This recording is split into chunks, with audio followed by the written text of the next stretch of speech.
मोक्षमार्गस्य नेतारं भेत्तारं कर्म भूभृतां ज्ञातारं विश्वतत्त्वानां वन्दे तद्गुणलब्धये। देवादिदेव 1008 श्री आदिनाथ भगवान की जय। आचार्य भगवान श्री उमा स्वामी महाराज की जय। 3 कम 9 करोड़ महामुनि राजों की जय। तत्वार्थ सूत्र ग्रंथराज के चतुर्थ अध्याय को हमने प्रारंभ किया था। तो हमने इसके पहले क्या देखा था कि पहले के जो अध्याय हैं उनमें जो तीसरा अध्याय था उसमें हमने अधोलोक और मध्यलोक का वर्णन पूर्ण कर लिया था। अब इस अध्याय से हमने ऊर्ध्वलोक के देवगति का वर्णन प्रारंभ किया है। ऊर्ध्वलोक में देव रहते हैं, इसीलिए कहा गया कि ऊर्ध्वलोक का वर्णन प्रारंभ किया है। लेकिन वहां पर हमने एक्चुअली में देखा था कि 4 निकायों में से एक ही निकाय के देव रहते हैं। अगर देवों को कलेक्टिवली देखा जाए तो वो कहाँ रहते हैं? तो देवों को कलेक्टिवली देखा जाए तो देव तीनों लोकों में पाए जाते हैं। ठीक है, अधोलोक में भी देव पाए जाते हैं, मध्यलोक में भी देव पाए जाते हैं और ऊर्ध्वलोक में भी देव पाए जाते हैं। कैसे? तो देखो, जो अपन ने कल, पहले तो अपन रिवाइज करते हैं कल के सूत्रों को। तो कल के सूत्रों में अपन ने सबसे पहला सूत्र क्या देखा था? देवाश चतुर्निकाया। देव 4 निकायों वाले या 4 प्रकार के होते हैं। ठीक है, कौन कौन से? भवनवासी, व्यंतर, ज्योतिषी और वैमानिक। ठीक है, 4 निकायों वाले देव हो गए भवनवासी, ज्योतिषी भवनवासी, व्यंतर, ज्योतिषी और वैमानिक। इसको कलेक्टिवली पहले के 3, कौन कौन से पहले के 3? भवनवासी, व्यंतर और ज्योतिषी। तो भवन में से भवन शब्द लेना है और 3 है, इसीलिए इन तीनों के ग्रुप का नाम कहते हैं भवनित्रिक। ठीक है, क्या कहते हैं इनको? भवनित्रिक। वैमानिक देव अलग हैं। इनके निवास स्थान क्या क्या हैं? तो जो विमानों में रहें वो वैमानिक। ठीक है, जो विमानों में रहें वो वैमानिक। ज्योतिषी देव क्या? तो जिनके विमान या जिनके निवास स्थान ज्योतिमान हो, कांतिमान हो, जिनमें से कांति निकले, ज्योति निकले, उसको कहते हैं ज्योतिषी देव। जिनके विमानों में से कांति निकले, जैसे सूर्य, चंद्र, ये सब ज्योतिषी देवों के विमान हैं।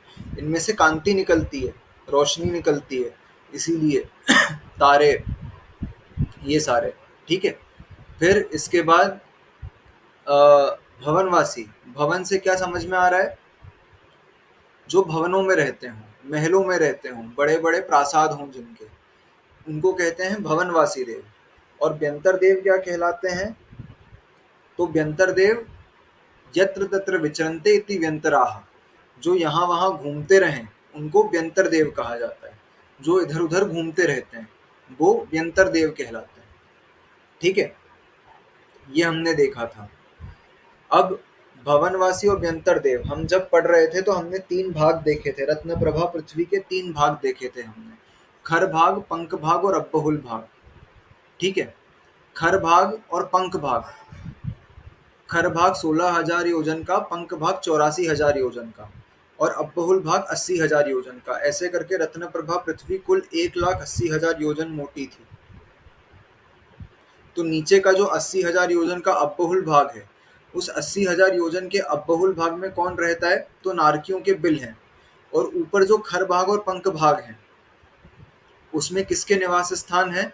तो उसमें भवनवासी और व्यंतर देवों के मूल निवास स्थान है। ठीक है, भवनवासी और व्यंतर देवों के मूल निवास स्थान उस खर भाग और पंख भाग में पाए जाते हैं। और इसके अलावा ये कहाँ पाए जाते हैं? तो ये व्यंतर देवियां हैं श्री, हिरी, धृति, कीर्ति, बुद्धि, लक्ष्मी। ठीक है, तो ये जो थी ये भी व्यंतर देवियां थी। तो इनके निवास स्थान मध्यलोक में भी हैं। ठीक है, और कहाँ है? तो हमने देखा था वो विजयार्ध की श्रेणियां। विजयार्ध की श्रेणियां कौन कौन सी थी? 3 श्रेणियां थी ना विजयार्ध में। सबसे नीचे विद्याधर रहते हैं, बीच में भवनवासी, सॉरी, देवों के निवास स्थान है तो उन व्यंतर देवों के निवास स्थान है, और उसके ऊपर कूट बने हुए हैं, 9 कूट बने हुए हैं।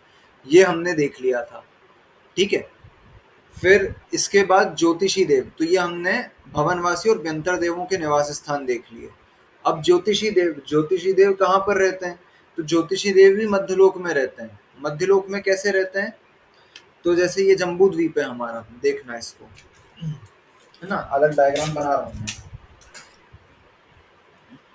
ये देखो, ये जम्बू द्वीप है। एक मिनट रुकना, दिख ही नहीं रहा होगा।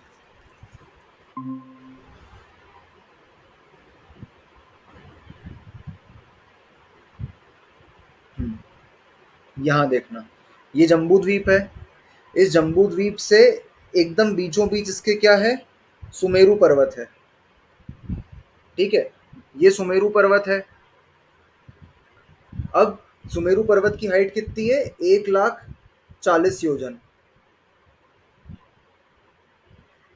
1,40,000 की सुमेरु पर्वत की हाइट है। जहां तक सुमेरु पर्वत है वहां तक पूरा मध्यलोक है। यहाँ से 1,000 योजन नीचे,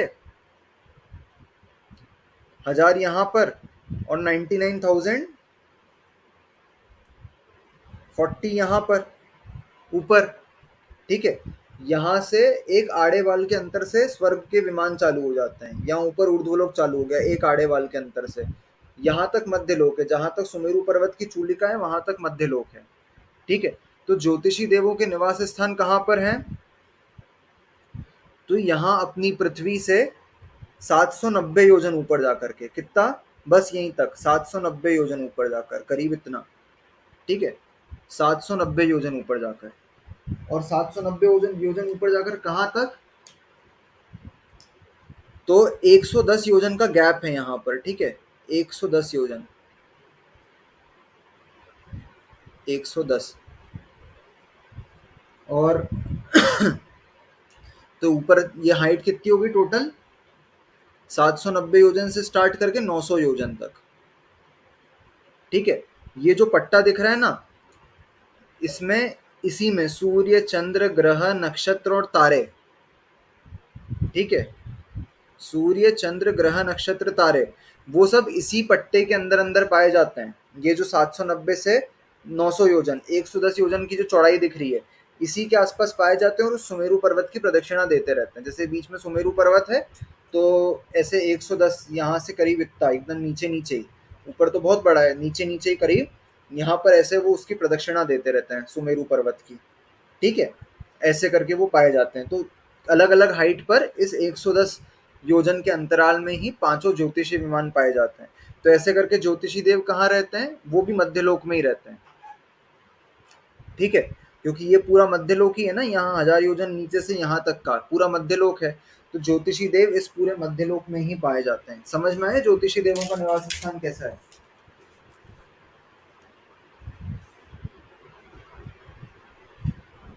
एक मिनट रुकना।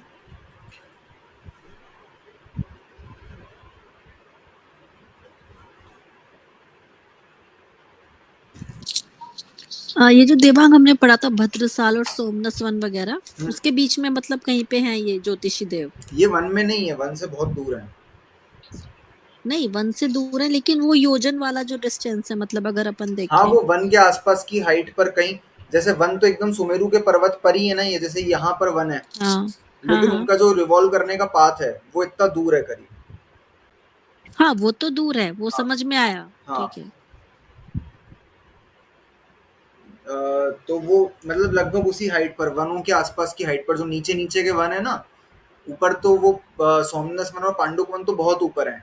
वो जो नीचे के वन है लगभग उन्हीं की हाइट पर ये आसपास रिवॉल्व करते रहते हैं।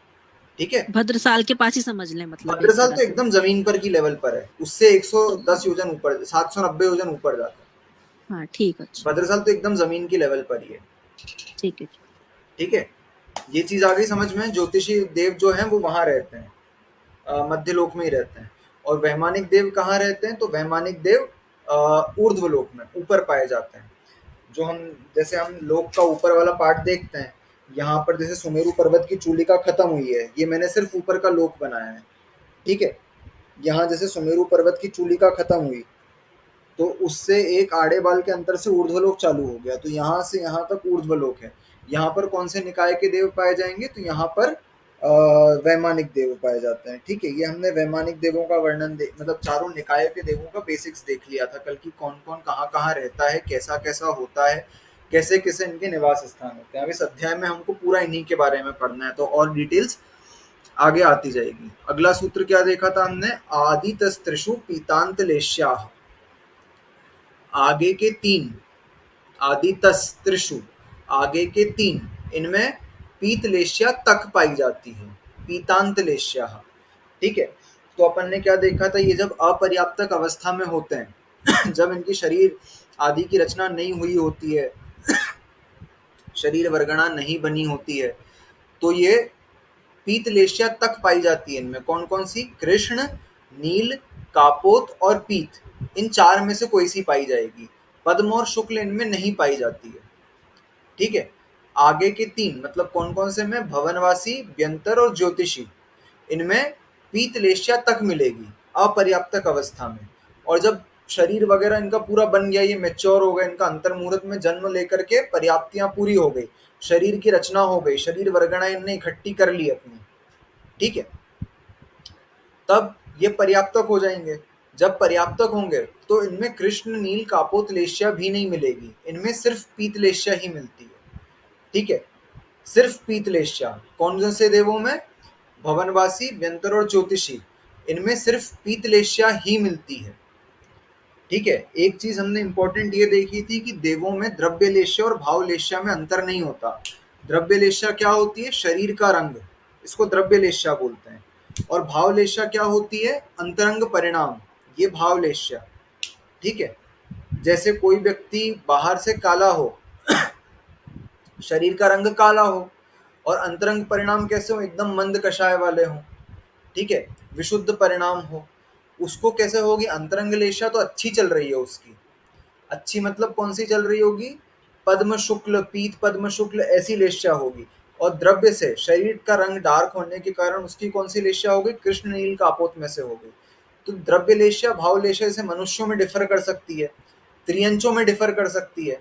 कोई कुत्ता सफेद रंग का है लेकिन बहुत खूंखार है, ठीक है, एक सफेद रंग का लेपर्ड है, स्नो लेपर्ड पाए जाते हैं, वो व्हाइट कलर के होते हैं, व्हाइट टाइगर्स होते हैं, लेकिन वो क्या है, शिकार करने दौड़ेंगे, और उनके प्रवृत्ति जो है वो खूंखार है, हिंसक प्रवृत्ति है। ठीक है, तो उनकी द्रव्यलेश्या भले ही शुक्ल लेश्या है, सफेद रंग के हैं, लेकिन भावलेश्या उनकी कृष्ण, नील, कापोत में से हो सकती है। ठीक है, ये मनुष्यों के लिए, त्रियंचों के लिए देख लिया हमने। नारकियों में क्या होता है, तो नारकियों में प्रथम नरक से लेकर के सप्तम नरक तक सबकी द्रव्यलेश्या काली ही होती है, काले रंग के ही होते हैं वो। ठीक है, कृष्ण ही है उनकी द्रव्यलेश्या, लेकिन भावलेश्या नील, कापोत और कृष्ण, इन तीनों में से रह सकती है। जैसे सप्तम नरक का नारकी, तो उसकी द्रव्यलेश्या भी कृष्ण होगी, भावलेश्या भी कृष्ण होगी, एकदम बेकार परिणाम। लेकिन जो प्रथम नरक का नारकी है, उसकी सप्तम की अपेक्षा तो अच्छे परिणाम होंगे ना, तो उसकी नील लेश्या अपन काउंट कर सकते हैं। तो उनकी भी द्रव्यलेश्या और भावलेश्या अलग अलग हो सकती है।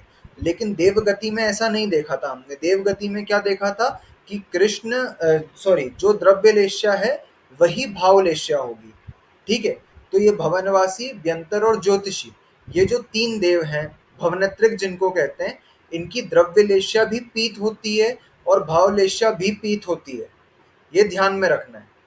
ठीक है, पद्म और शुक्ल लेश्या इनमें नहीं पाई जाती। इनके बहुत विशुद्ध परिणाम नहीं होते हैं, इन तीन निकाय के देवों के बहुत अच्छे परिणाम नहीं होते हैं, अच्छे होते हैं, बहुत अच्छे नहीं होते हैं। बहुत अच्छे वैमानिकों में जाकर के मंद कषाय वाले परिणाम आते हैं।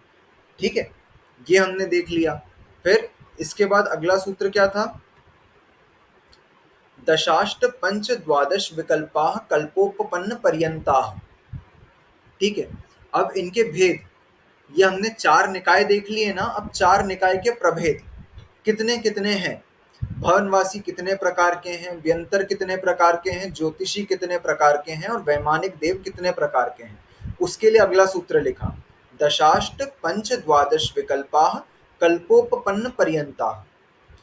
10, अष्ट, पंच और द्वादश विकल्पा क्रम से लगाना है।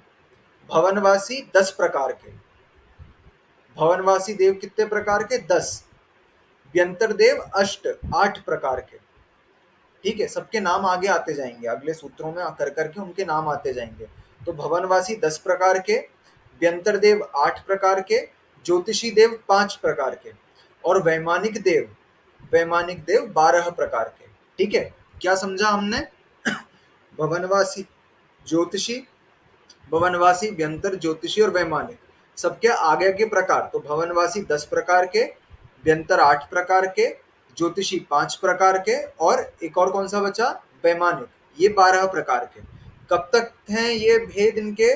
कल्पोपपन्न पर्यंता, जहां तक कल्पनाएं हैं वहां तक इनके भेद हैं। कल्पनाएं क्या की गई हैं? तो इंद्र आदि की जहां पर कल्पना की गई है, जहां पर शासन की कल्पना की गई है, ठीक है, एक राजा है, बाकी प्रजा है, कुछ उसके मंत्री है, जहां तक ये कल्पना की गई है, ठीक है, इस वहां तक इतने भेद पाए जाएंगे। अब हम देखते हैं एक बार आ, आगे का सूत्र, फिर हम देखेंगे आगे के सूत्र में क्या बताएगा कि क्या क्या कल्पनाएं की गई हैं, फिर कहां तक की गई हैं, ये हम आगे देखेंगे। अगला सूत्र हम आज से स्टार्ट करेंगे, मतलब चौथा सूत्र, कल 3 तक पढ़ा था, आज अपन देखेंगे चौथा सूत्र। इंद्र सामानिक त्रायस्त्रिंश पारिषद आत्मरक्ष लोकपालानीक प्रकीर्ण काभियोग्य किलविशिकाश्क चैक्षः। इंद्र सामानिक त्रायस्त्रिंश पारिषद आत्मरक्ष लोकपालानीक प्रकीर्ण काभियोग्य किलविशिकाश्चैक्षाः। इंद्र सामानिक त्रायस्त्रिंश पारिषद आत्मरक्ष लोकपालानीक प्रकीर्ण काभियोग्य किलविशिकाश्चैक्षः। कनिका दीदी पढ़ोगी? तोड़। हाँ। हाँ। इंद्र सामानिक त्रायस्त्रिंश पारिषद आत्मरक्ष लोकपालानिक प्रकीर्ण प्रकीर्णा प्रकीर्ण प्रकीर्णाकृभियो काभियोग्य। प्रकीर्ण काभियोग्य किल्विषकाश्चैक्षः। हाँ, एक और बार बोलो। दोबारा पढ़ती हूँ। हाँ। इंद्र सामानिक त्रायस्त्रिंश पारिषद आत्मरक्ष लोकपालानिक प्रकीर्ण काभी। प्रकीर्ण काभियोग्य किल्विषकाश्चैक्षः। वाह, बहुत अच्छा, बहुत अच्छा। ठीक है। ठीक है, तो यहाँ पर कैसी कल्पनाएं की गई हैं? कल्पोपपन्न पर्यंता लिखा था ना, जहां तक कल्पनाएं हैं, तो कैसी कल्पनाएं हैं? तो देवों में प्रत्येक निकाय में इंद्र है, ठीक है, इंद्र, फिर सामानिक, फिर त्रायस्त्रिंश, सूत्र का विच्छेद करते जाना है अपने को, त्रायस्त्रिंश, पारिषद, ठीक है, पारिषद, आत्मरक्ष, आत्मरक्ष, लोकपाल, लोकपाल, अनीक, अनीक, प्रकीर्णक, फिर आभियोग्य और किलविशिक। ठीक है, देवों में 10 प्रकार के भेद कर दिए हमने। ये कैसे भेद कर दिए? नाम सुनना वापस से, कोई नोट्स नोट्स बना रहा हो तो लिखते जाना।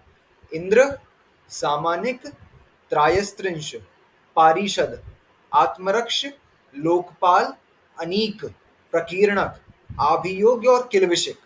ये 10 जाति के देव होते हैं, 10 प्रकार के देव होते हैं। देवों के ये उत्तर भेद हैं, ठीक है, उत्तर भेद हैं देवों के। कैसे? इंद्र, इंद्र मतलब क्या होगा? तो जो उनका राजा है, जिसका शासन चलेगा सबके ऊपर, उसको कहते हैं इंद्र। ठीक है, जैसे हमारे यहाँ क्या होता है, एक प्राइम मिनिस्टर या एक प्रेसिडेंट हो गया, उसका शासन सबके ऊपर चल रहा है, वो हमारा राजा है। ठीक है, स्वर्गों जैसी कल्पना हमारे यहाँ की गई है, ऐसा समझना है, क्योंकि स्वर्गों की ये व्यवस्था तो अनादिकाल से चलती आ रही है, तो वैसी व्यवस्था हमने यहाँ अपनी कर्मभूमि में कर ली है, स्वर्गों जैसी कल्पना हमने यहाँ पर कर ली है, ऐसा समझना है। ठीक है, इंद्र मतलब जो राजा है, वो उस स्वर्ग का या उस विमान का जो राजा है, उसको कहते हैं इंद्र। ठीक है, इंद्र। इंद्र के बाद क्या हो गया? सामानिक। सामानिक, सामानिक क्या होता है? समान शब्द से बना है सामानिक, तो इंद्र के समान है। इंद्र के समान क्या होता है? तो उसका वैभव है ना, जो सामानिक देव हैं उनका वैभव इंद्र जैसा ही है, लेकिन आज्ञा इंद्र की चल रही है, उनकी नहीं चलती, इतना अंतर है दोनों में। सामानिक में क्या हो गया कि उसका वैभव इंद्र के समान ही है, लेकिन आज्ञा इंद्र की चल रही है, उन सामानिक देवों की नहीं चल रही, जैसे नरेंद्र मोदी और अंबानी, ठीक है। तो नरेंद्र मोदी और अंबानी, वर्थ देखें अगर, अमित शाह तो चलो उसके मंत्रियों में आ जाएगा, वो आगे त्रयस्त्रिंश में आएगा, ठीक है। तो हैसियत देखें अगर, तो देखा जाए वैभव, तो जितने बॉडीगार्ड इसके साथ है नरेंद्र मोदी के साथ, उससे अधिक इसके साथ भी हो सकते हैं अंबानी के साथ, अपन तो चलो बराबर ही मान लें, ठीक है, अंबानी के साथ हो सकते हैं, ठीक है। और इसके बाद क्या हो गया कि इसके पास जितना बड़ा बंगला मिलेगा उतना ये भी बना सकता है, या है ही इसके पास, तो अपन फिलहाल उससे अच्छा ये नहीं मान रहे, अपन एग्जैक्ट बराबर मानेंगे, ठीक है, क्योंकि यहाँ तो अंबानी के पास और ज्यादा है। तो अपन एकदम जैसा इंद्र का वैभव है, जैसा राजा का वैभव है, वैसा का वैसा सामानिक देवों का वैभव रहेगा, ठीक है। जो जितनी रानियां इंद्र की हैं उतनी ही रानियां सामानिक देवों की हैं, ठीक है, ऐसा। फिर ये हो गया इंद्र और सामानिक देवों में अंतर, बस शासन किसका चल रहा है, इंद्र का चल रहा है, सामानिक देवों की आज्ञा का कोई पालन नहीं करेगा, पालन किसकी आज्ञा का होगा, पालन इंद्र की आज्ञा का होगा, ठीक है। ये बोल रहा है हितेन, मुझे लगा वेल्थ तो सही तो है ना, मतलब वेल्थ दोनों की इक्वल है, लेकिन ऑर्डर्स चलेंगे इंद्र के, यही तो मतलब है। इसने चैट पे लिखा, क्या मुझे चैट नहीं दिख रही। हाँ, इसने लिखा मुझे लगा वेल्थ। हाँ वेल्थ भी, और हाँ वेल्थ एक प्रकार से वेल्थ और रानियां सुख, इन सब चीजों की बात हो रही है यहाँ पर, ठीक है, मुझे नहीं, चैट लेकिन दिख नहीं रही है। हाँ मोदी की वेल्थ और रानिया तो कम है ना। हाँ, यहाँ पर अपन ने एक ऐसा अनरियलिस्टिक एग्जाम्पल लिया क्योंकि अपने राजा के समान किसी और का वो वैभव नहीं है यहाँ पर, ठीक है। इसीलिए मैंने बोला कि अंबानी के पास तो फिलहाल बहुत ज्यादा वैभव है, ठीक है। तो अपन वहां पर उनके वैभव, उनके सुख, उनके धन, उनकी रानियों, उनके वैभव की बात हो रही है यहाँ पर। तो वेल्थ जितनी सौधर्मिंद्र के पास होगी उतनी ही वहां के सामानिक देवों के पास होगी, ठीक है। लेकिन शासन उस स्वर्ग पर सौधर्मिंद्र का चलेगा, ऐसा है, समझ में आया।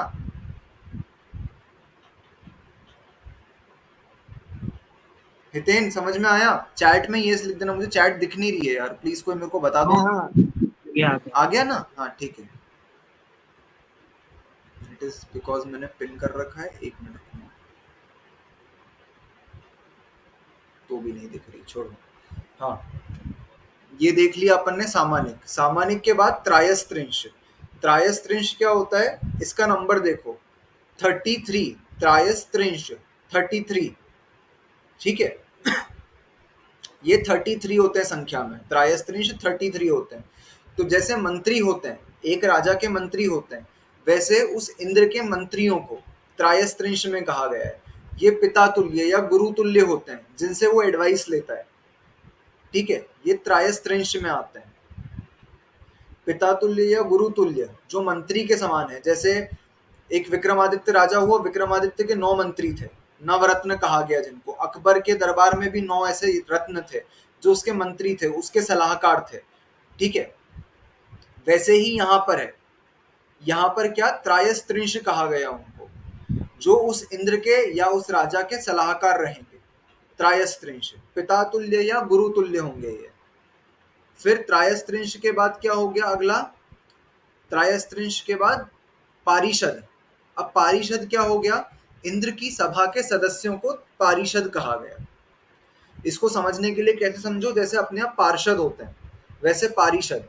तो अपने एक म्यूनिसिपल कॉरपोरेशन हो गया, एक नगर निगम हो गई, उस नगर निगम में क्या होता है जो महापौर है वो तो समझो वहां का उस नगर निगम का राजा हो गया, उस निगम का राजा हो गया।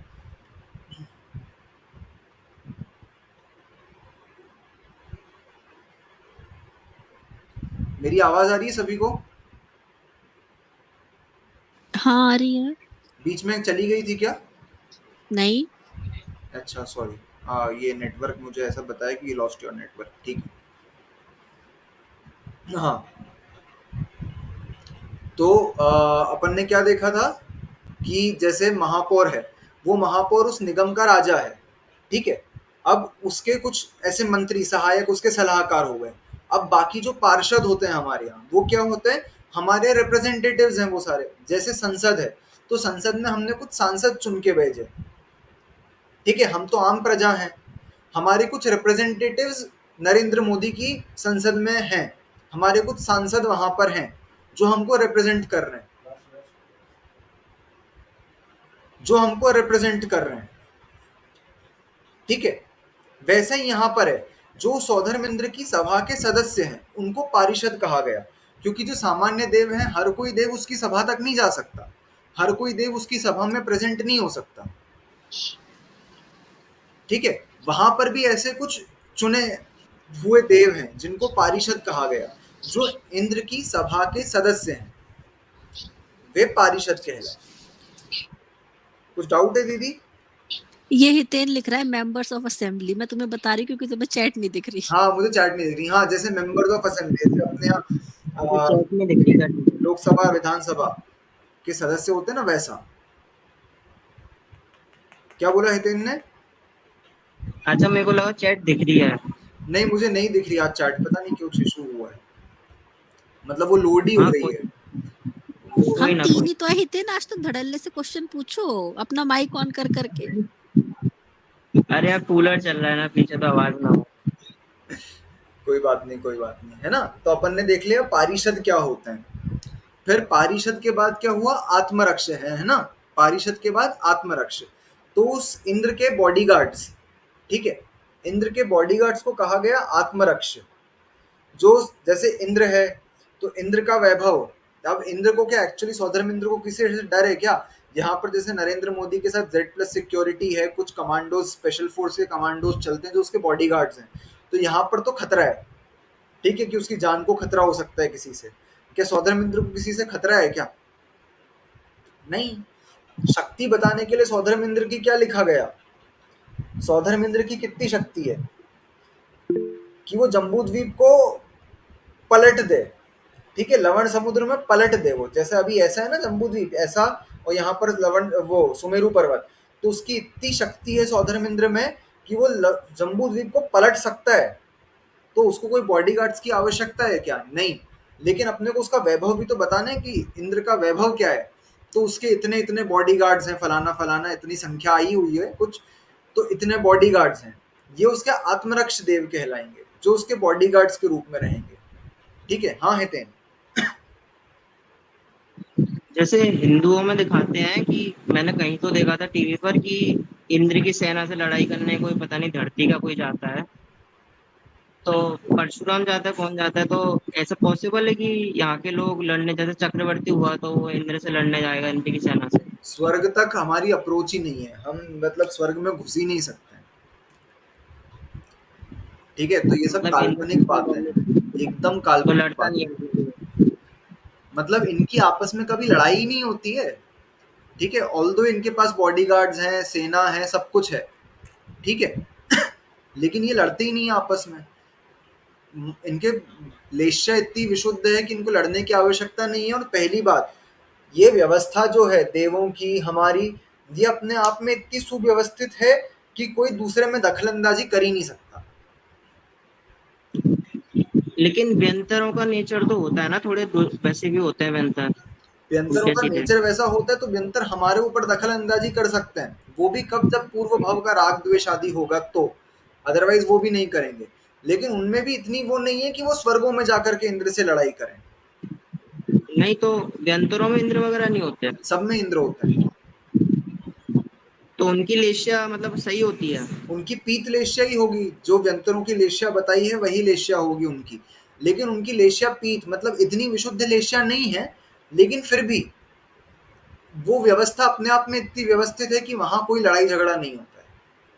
मतलब ऐसे कि असुर और दानवों और देवों की लड़ाई हो रही है जैसा बताया जाता है कि समुद्र मंथन हो रहा है और इन किसको अमृत पीना और किसको विष पीना है, ऐसी लड़ाइयाँ कुछ नहीं होती हैं। ठीक है, ये सब कपोल कल्पित बातें हैं, क्योंकि ये बहुत अपने आप में इतना व्यवस्थित है। कोई व्यंतर इंद्र जाकर के सौधर में इंद्र के स्वर्ग में शासन क्यों करना चाहे? कोई कारण ही नहीं बनता है। सौधर्म इंद्र की अपनी व्यवस्था है, इसकी अपनी व्यवस्था है, ठीक है, ना उनको इनकी देवियों से मतलब है ना उसको इनकी देवियों से मतलब है। सबके पास अपना वैभव है, अपने सुख हैं, अपना राज्य है, और अनादि काल से और अनंत काल तक रहेगा, तो इसमें कोई लड़ाई झगड़े की बात ही नहीं आती है। ठीक है, और दूसरी बात ये देखें, तो ये जो व्यंतर देव है ना, अगर व्यंतर देवों की बात की जाए तो ये स्वर्गों में इनकी एंट्री नहीं है।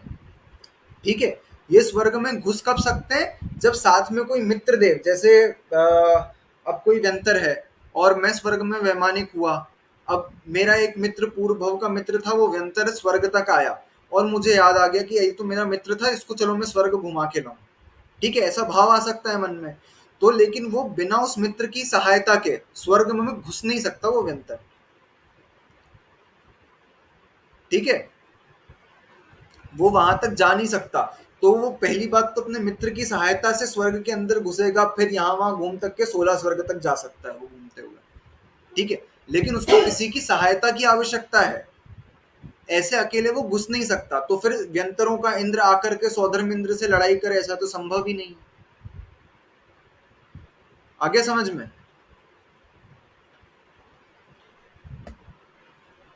बोल दो हाँ या ना, या थम्स अप दिखा दो। थम्स अप भी नहीं दिख रहे हैं शायद आज मुझे।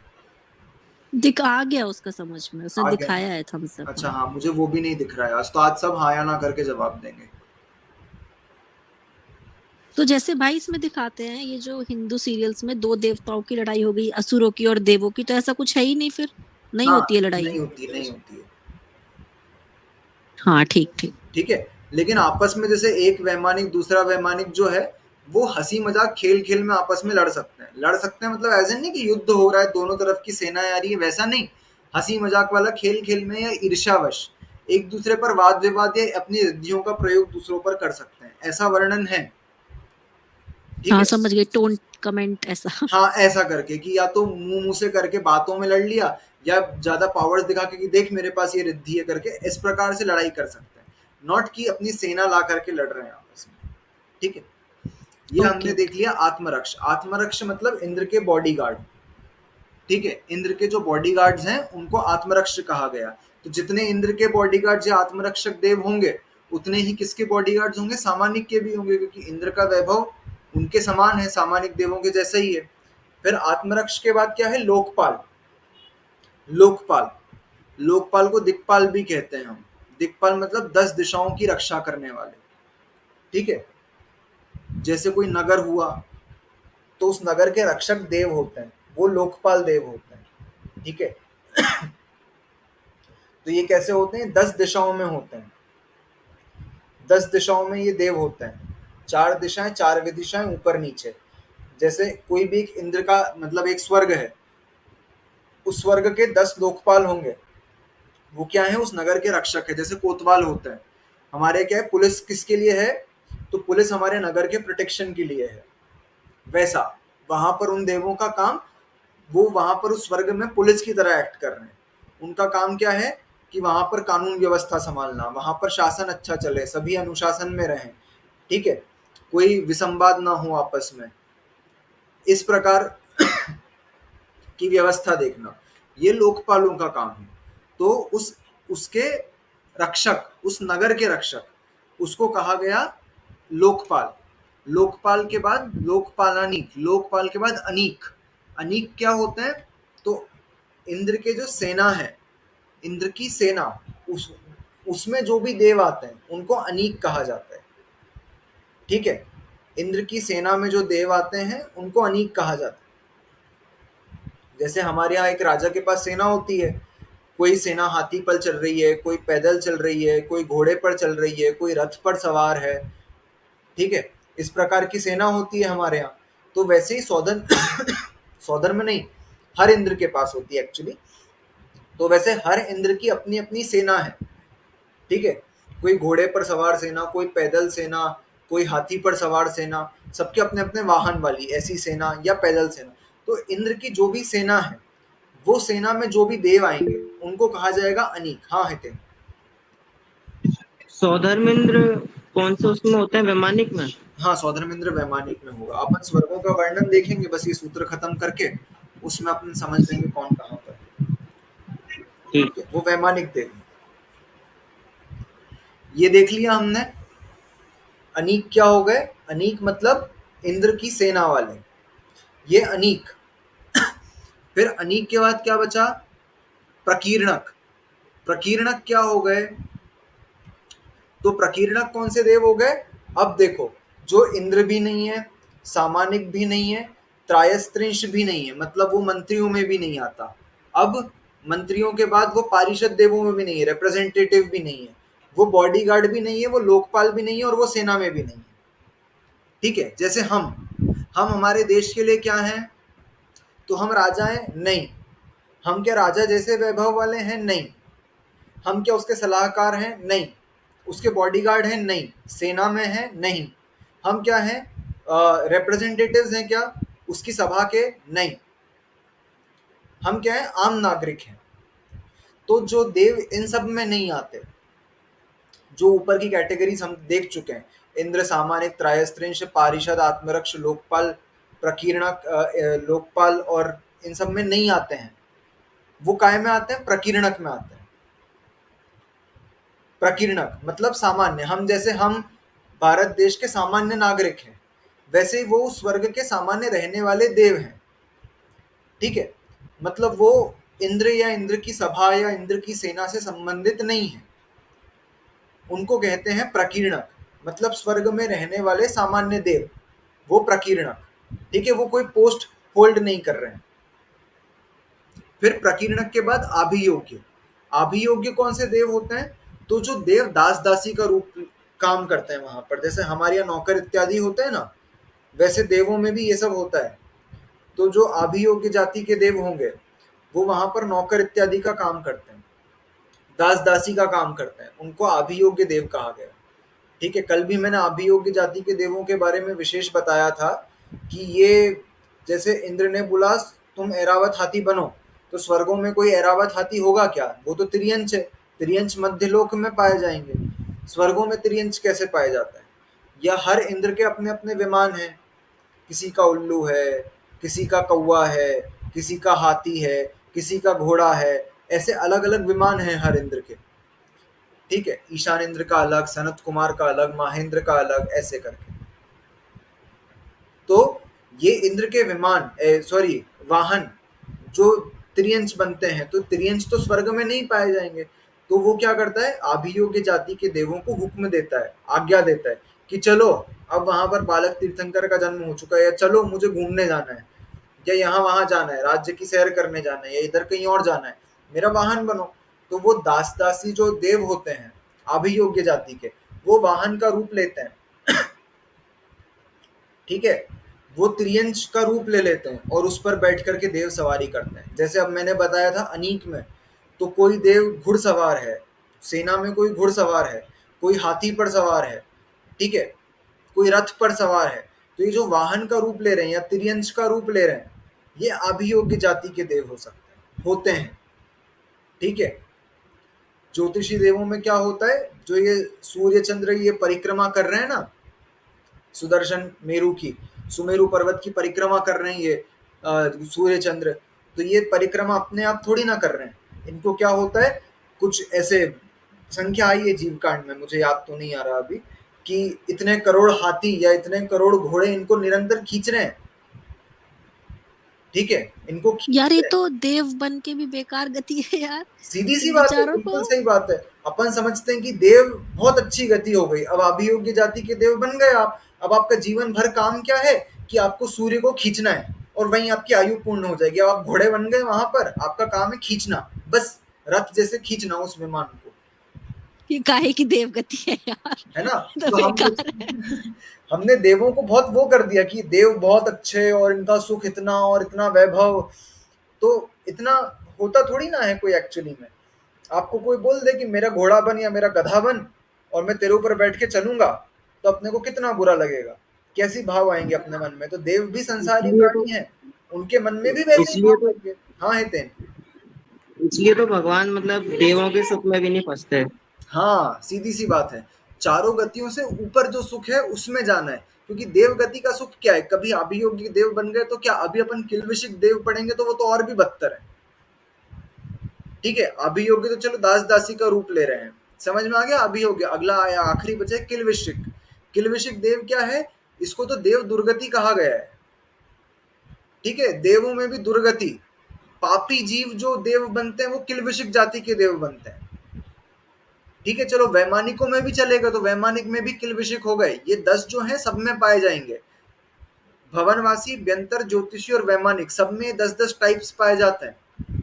मतलब एक दो कम ज्यादा होते हैं, वो अपन आगे सूत्रों में देखेंगे। सबका इंद्र होता है, सभी के सामान एक त्रायस्त्रिंश पारिषद लोकपाल प्रकीर्णक अनीक और किलविषिक अभियोगी, सब में होते हैं ये सारे। ठीक है। अब किलविषिक जाति के देव जो हैं, जैसे क्या होता है हमारे यहाँ नीच गोत्र के लोग रहते हैं, जीव रहते हैं, उनको अपन क्या करते हैं, जैसे घर में नहीं आने देंगे, या उनका कुछ छुआ गया है अगर, तो हम उसको घर में बिना धुले रखते नहीं है। ठीक है, जिसको जात पात कहते हैं। ठीक है, अछूत कहते हैं जिन्हें। ऐसे लोग होते हैं ना, जैसे चांडाल आदि होते हैं, तो चांडाल स्पर्श से तो लिखा गया है कि मुनि को भी स्नान करना पड़े। ठीक है, मुनियों के वैसे तो स्नान व्रत है, लेकिन चांडाल स्पर्श हो जाए तो मुनि को स्नान करना पड़ता है। तो वो ऐसे इस प्रकार के, जैसे हमारे यहाँ अछूत जो जो लोग होते हैं, वैसे किलविषिक देव होते हैं। वो किलविषिक देव जो हैं, ये जो बाकी देव है ना, इनके निवास स्थान के बाहर, कि इनसे कांटेक्ट में नहीं आ पाए, इनको इनसे पाला नहीं पड़े उनका, तो ये सारे देव तो एक जगह अच्छे से रहते हैं, और नगरों के बाहर कोनों में इनका निवास स्थान होता है किलविषिक जाति के देवों का। ठीक है, ये देव दुर्गति है। किलविषिक जाति के देवों को समव शरण में एंट्री नहीं मिलती है, पता है। सोचो, देव बन गए और किलविषिक देव बन गए, और हम तो सोच रहे थे कि देव बन के हम जाएंगे बढ़िया सीमंदर भगवान के समव शरण में दिव्य ध्वनि सुनेंगे, और वहां पता चला किलविषिक देवों को तो एंट्री नहीं मिलती। क्यों भाई इतना भेदभाव क्यों है वहां पे, ऐसा क्योंकि वो क्यों? क्योंकि वो पाप कर्म की वजह से उस देवगति में गए हैं। देवगति तो बांध ली थी, लेकिन उनका पाप कर्म इतना तीव्र था कि वो वैसे देव बने जिनको अछूत जैसे ट्रीट किया जाता है वहां पर।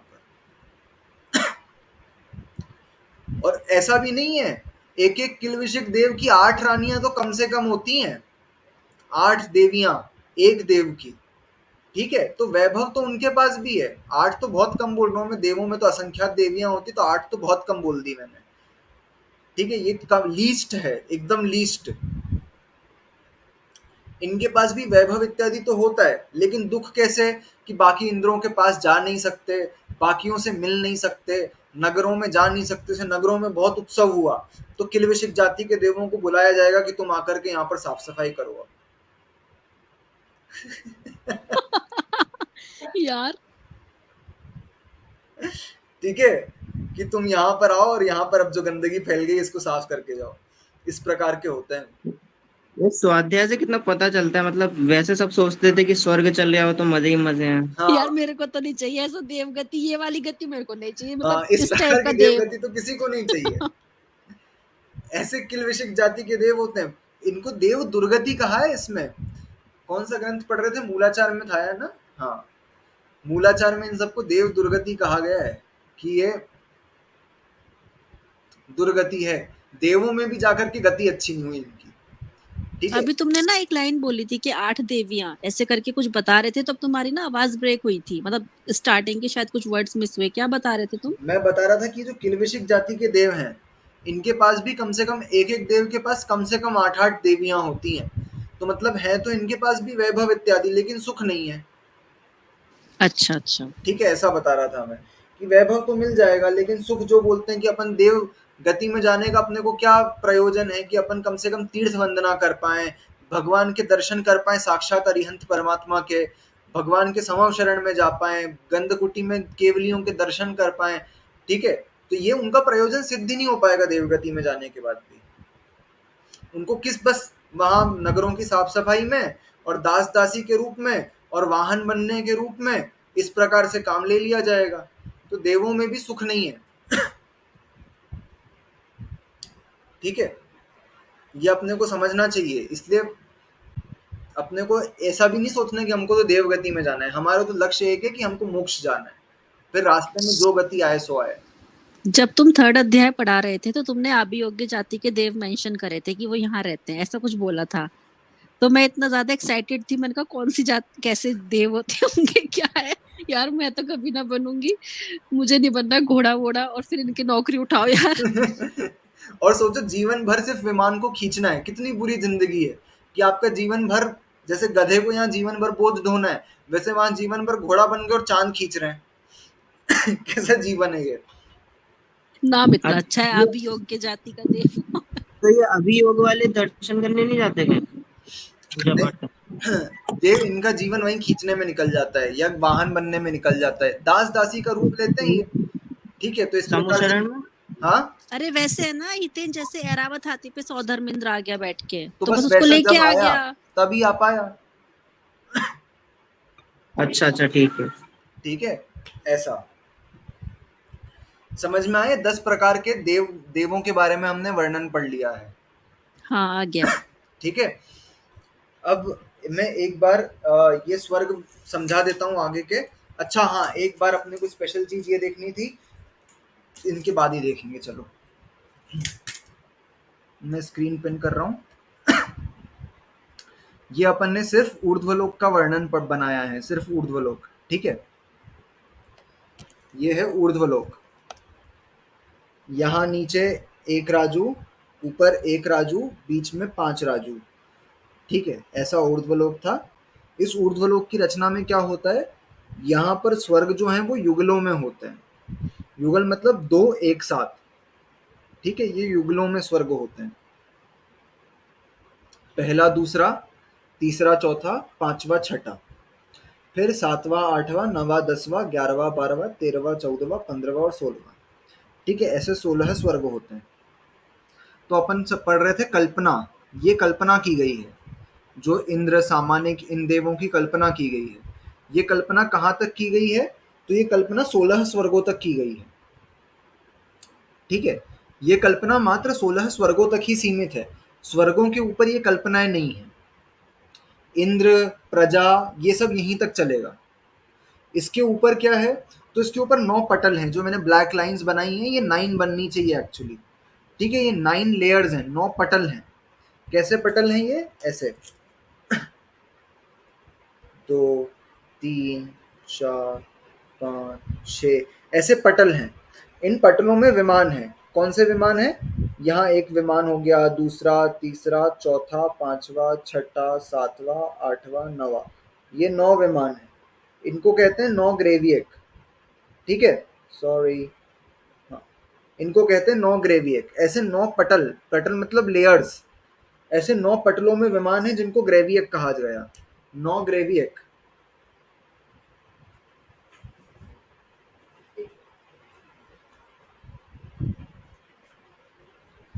ठीक है, ये 9 ग्रेवियक हो गए।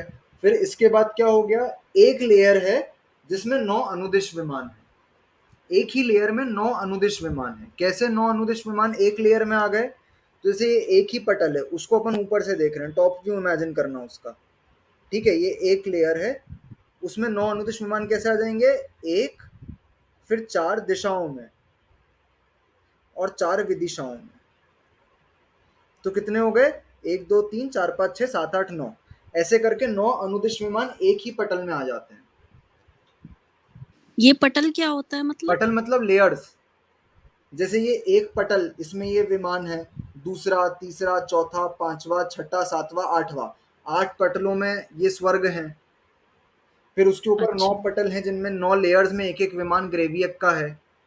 ठीक है, फिर एक लेयर में विमान आएगा 9 अनुदिश, ऐसे 9 अनुदिश विमान एक साथ अरेंज्ड हैं। एक बीच में 4 दिशाओं में और 4 विदिशाओं में। समझ में आया अनुदिश की रचना, हाँ या ना बोल दो। हाँ आ गई। ठीक है, फिर उसके ऊपर 5 अनुत्तर विमान हैं। 5 अनुत्तर विमान कैसे हैं, तो एक बीच में और 4 4 कोनों में। ठीक है, इनका नाम है विजय, वैजयंत, जयंत और अपराजित।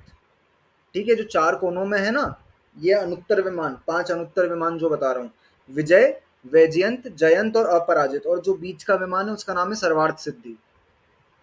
ठीक है, जो हम बोलते हैं सर्वार्थ सिद्धि विमान, सर्वार्थ सिद्धि कहाँ पर है, तो यहाँ पर है। 9 अनुत्तर विमान, सबसे ऊपर बीच का विमान, उसका नाम है सर्वार्थ सिद्धि। और उसके बाद क्या है, विजय, वैजयंत, जयंत और अपराजित, ये 4 विमान है। तो सिद्धशिला के सबसे पास सर्वार्थ सिद्धि है। सिद्धिशिला के सबसे पास सर्वार्थ सिद्धि है। ठीक है, अब सर्वार्थ सिद्धि जो विमान है, जैसे ये सर्वार्थ सिद्धि विमान हो गया। ठीक है, ये सर्वार्थ सिद्धि विमान है। उस सर्वार्थ सिद्धि विमान का जो ध्वजदंड है, उसका जो ध्वजदंड है, उस ध्वजदंड से 12 योजन का गैप है। यहां से देखो 12 योजन का गैप, ये 12 योजन का गैप है यहाँ पर, ठीक है। ये 12 योजन, इसके ऊपर एक ईशत प्रागभार नाम की 8वीं पृथ्वी है, 8वीं पृथ्वी, जिसका नाम है ईशत प्रागभार। उस ईशत प्रागभार पृथ्वी के बीचों बीच यहां पर सिद्धशिला है, ठीक है। ईशत प्रागभार पृथ्वी के बीचों बीच यहाँ सिद्धशिला, अर्धचंद्राकार सिद्धशिला बन नहीं रही है अभी, दिख रही है सबको? अर्धचंद्राकार सिद्धशिला बनाई है ये, ठीक है। ऐसी सिद्धशिला उस 8वीं पृथ्वी के बीचों बीच, और उसके ऊपर फिर जाकर के 3 वातवलय आते हैं। कौन कौन से वातवलय? घनोदधि वातवलय सबसे नीचे, फिर घन वातवलय, और फिर तनु वातवलय, और फिर तनु वातवलय के एकदम टॉप पर जाकर के वहां सिद्ध भगवान विराजमान होते हैं, इस सिद्धशिला से बहुत ऊपर, ठीक है। करीब करीब 7,000 धनुष ऊपर जाकर के एकदम इस सिद्धशिला पर सिद्ध परमेष्टि नहीं विराजमान है। कहां पर विराजमान है? तनु वातवलय में विराजमान है, ठीक है। थोड़ी डिटेल्स हैं वो अपन देखेंगे बाद में, फिलहाल ये बेसिक चीज समझ में आई है। यार ये वाला फिर से बताना, ये ईशत क्या है? उसके बीच में सिद्धशिला है। हाँ, ये देखो, ये सर्वार्थ सिद्धि का ध्वजदंड खत्म हुआ, हाँ उसके बाद 12 योजन खाली जगह है, कुछ भी नहीं है वहां पे, ठीक है। ठीक है। फिर उसके बाद 8 योजन मोटी ईशत प्रागभार पृथ्वी, 8वीं पृथ्वी। अपन बोलते हैं ना अष्टम वसुधा पाने को हाँ पर हाँ में ही 8 द्रव्य लिए, तो कौन सी? 8वीं पृथ्वी पाने को ईशत प्रागभार पृथ्वी, क्योंकि उसके बीचों बीच एकदम सिद्धशिला है, ठीक है। ठीक है। फिर उस सिद्धशिला से ऊपर वातवलय हैं, हाँ 3 वातवलय हैं, है राइट। ना, घनोदधि, घन और तनु, और उस तनु वातवलय के टॉप पर सिद्ध भगवान की सिद्ध आत्मा विराजमान होती है। अच्छा, वो भी लास्ट वाले वातवलय के बाद में है। हाँ, क्योंकि वहां तक देखो, ये जो वातवलय है उनका स्ट्रक्चर कैसा है,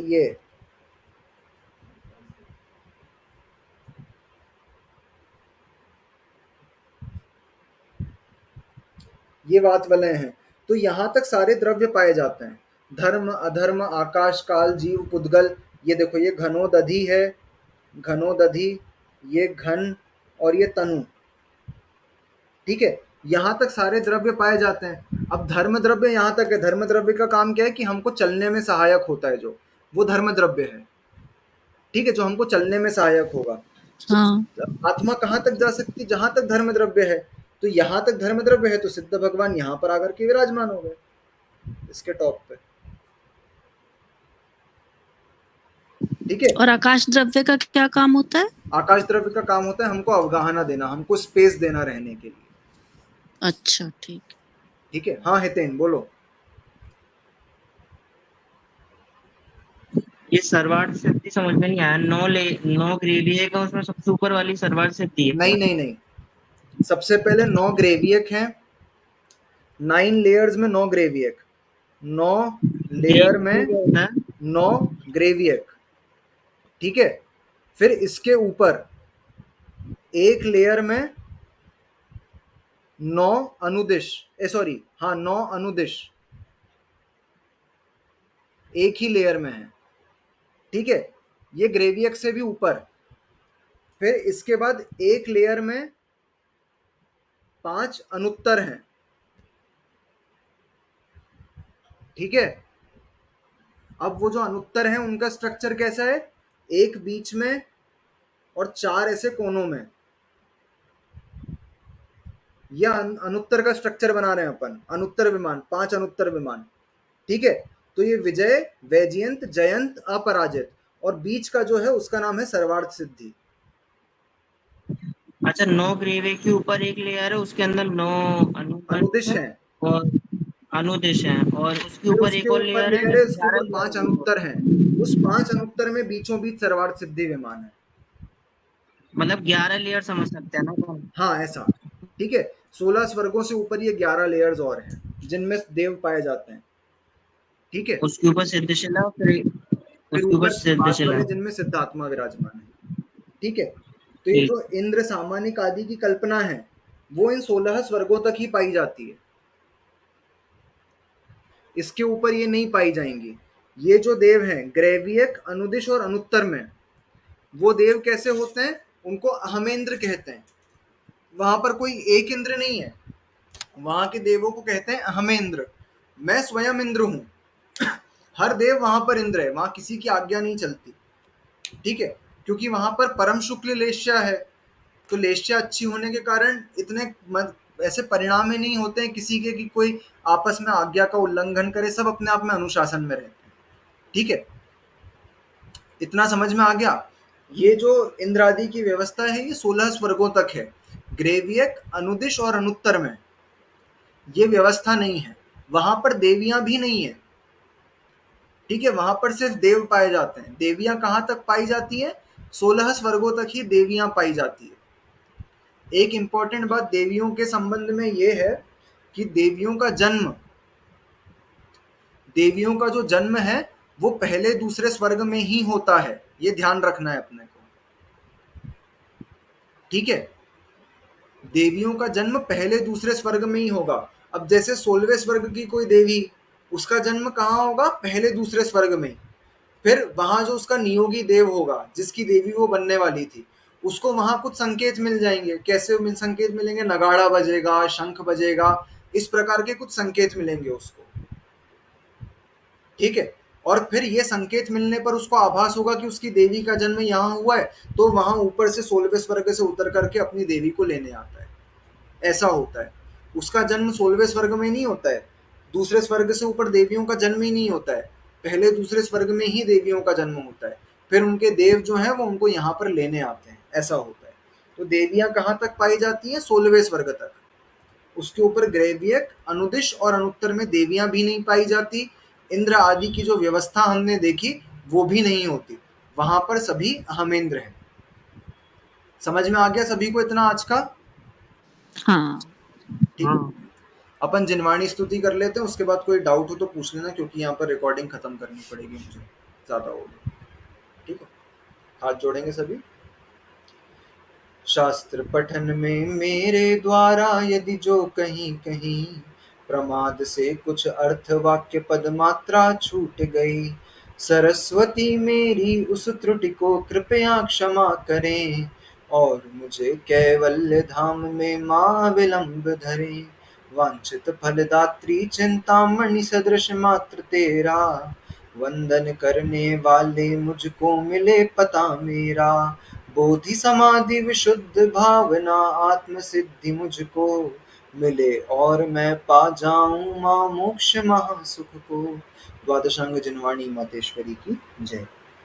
सभी का आंसर करें।